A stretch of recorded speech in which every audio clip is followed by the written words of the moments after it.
It didn't start with a speech. It didn't start with a riot.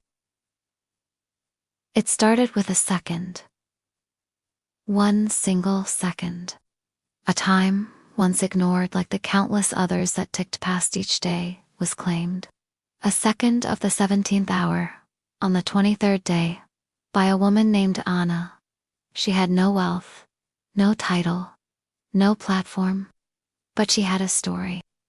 In her second, she wrote, not with bitterness, but with truth.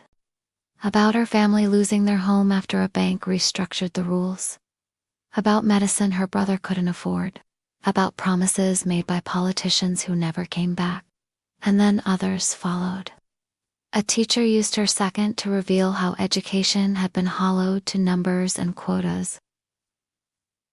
A nurse used hers to show what it meant to hold dying hands. Because a system said care had a limit. A man from the street spoke of silence, of walking past every building he helped build, yet never being able to afford a room in one. The registry filled, one by one. Not with noise, but with clarity. Not with rage, but revelation. And the world began to listen, because no one could ignore a clock that spoke. For the first time in history, time had memory. It remembered every promise, every theft, every injustice. It was no longer written by the powerful. It was owned by the people. And the powerful, they scrambled. Because they couldn't spin it. Because time didn't forget.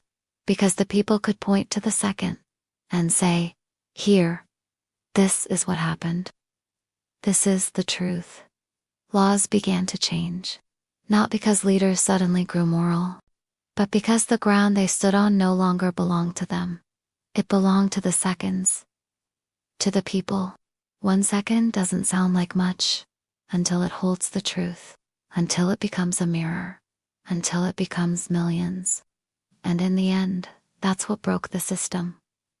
Not hate, not fire, not war, but a clock that couldn't lie, a voice that couldn't be bought, and the courage to be remembered forever.